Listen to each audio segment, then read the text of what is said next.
Ask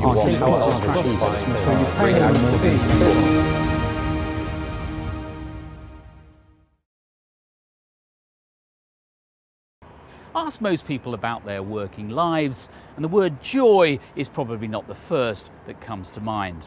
But Richard Sheridan set out to build what he calls a culture of joy at his software design company in Michigan.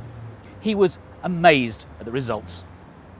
For me, the business value of joy is something that started very early in my life.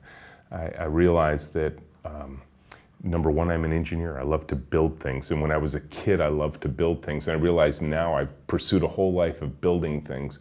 And I thought it was just the joy of building. I thought that was my goal in life. But I realized that when I really thought back to the things I loved to build when I was a kid, there were things I built for others. I remember there was a shelving unit I built for my parents when they were away one evening, and I put it in the living room. It was one of those IKEA-like units, but this was back in the 60s, so I had to work a lot harder and use a lot more instructions, and I was pretty young. But I put it together, and when my mom and dad came home, they were so delighted. My mom actually cried. And I realized in that's joy for me, the joy of doing something with your heart, your hands, and your mind in service to others. And when you delight the people you're trying to serve, that produces joy inside of you. So that's the theory behind what Richard was trying to achieve, but what has it meant in practice?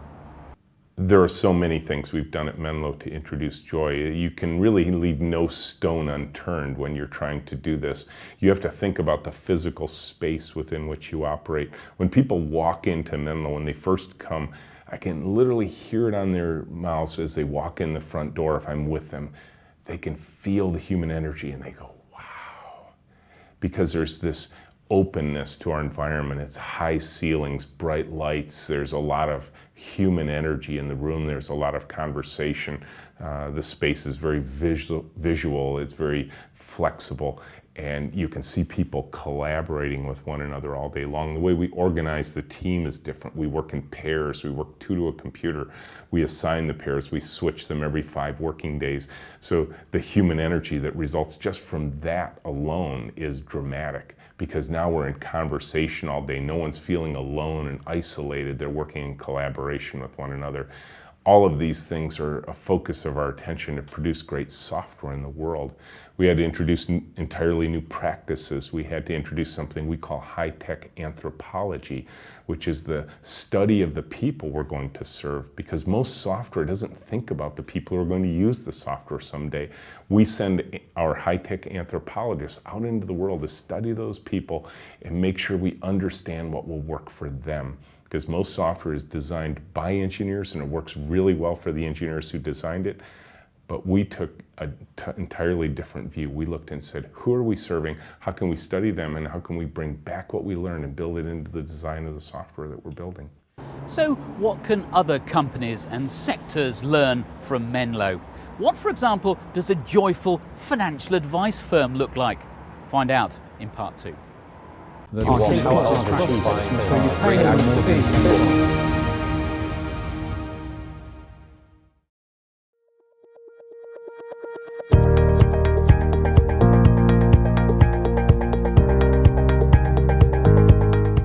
problem that you've helped solve for us is that we're able to leverage off content production that we could never afford to produce in our own right. So the message and the level of consistency that we're able to publish our own branded videos is at a level that we simply couldn't do if we were having to produce those videos ourselves from scratch. And it's definitely resulting in higher brand awareness within our market.